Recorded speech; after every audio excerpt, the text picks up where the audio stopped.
Face the Nation moderator and CBS News political director John Dickerson is with us at the table. Good morning. Good morning, Nora. You wrote a column. You said Marco Rubio won.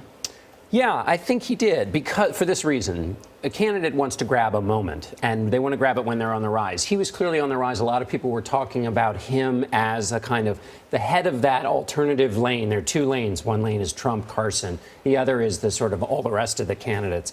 And he grabbed his moment, and for him, it was really that exchange with Jeb Bush. It was not only a moment where he bested a competitor, but for a young senator who has no executive experience, it was a moment for voters where he kind of showed he had some strength, and that's really good for a candidate.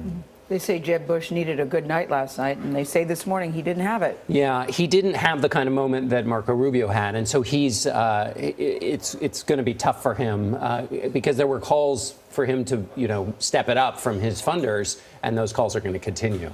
So Marco Rubio is now leading the establishment as the establishment candidate.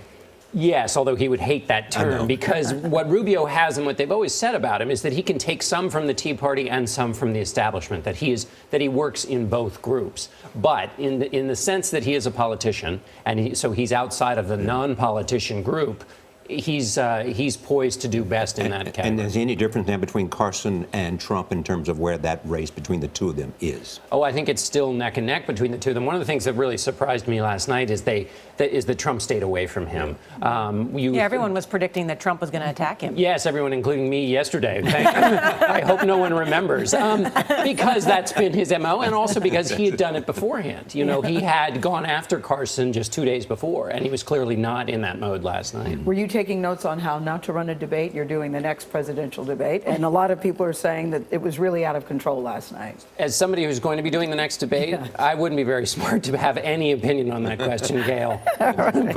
Bullseye on my head. Nicely done, John Dickerson. Thank you so much. Was it a teachable moment?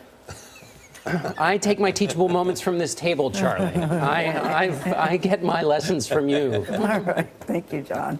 John will be the moderator at next month's CBS News Democratic presidential debate. You can watch it November 14th at 9 p.m., 8 Central, right here on CBS.